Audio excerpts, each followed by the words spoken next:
pa pwedeng matulog. Kapeng papagising,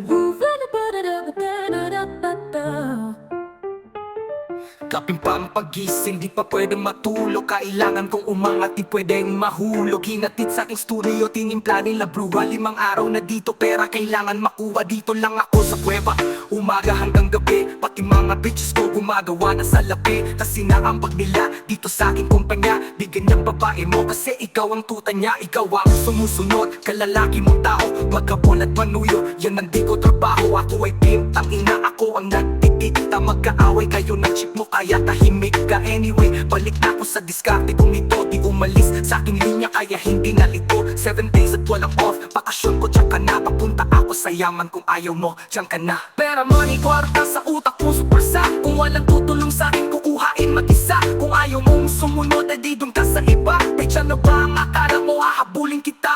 No?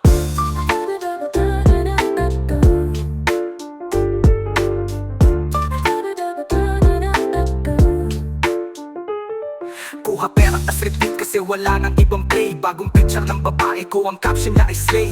Mismong siya ay hustling din sa IG at sampaman. Tinuruan ko paano kaya bulsa niya may laman. Di ko siya binibigyan, kailangan niyang ipunin yun. Kung sa tingin mo mali ako, yan ay iyong opinion. Mga di ko mautusan, sila ay nasa labas. Pag mahal nila ako, sila'y nasa tamang landas. Pera ko kumakapal, dati lang isang dangkal. Pwede nang kumain ng masarap kahit mahal. Malinis sa aking galaw, kita mong hindi yan push. Nasa lilim lang ako at umiinom ng juice. 24 oras ang hustle, hindi nagsasara. Nakaporma ako lagi kasi daming camera. Pumili sariling kotse at hindi yun binigay. Isang malupit na Pinoy at 2 Pinay. Pera, money, kwarta sa utak ko super sa. Kung walang tutulong sa akin, kukuhain mag-isa. Kung ayaw mong sumunod, edi dun ka sa iba. Bitch, ano ba ang akala mo, hahabulin kita?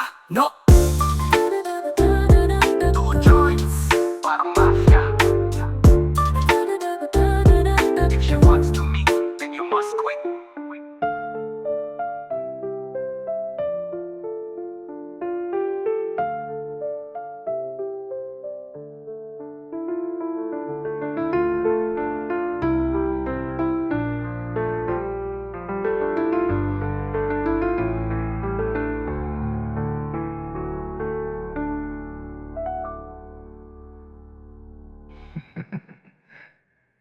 If she wants to meet, then you must quit.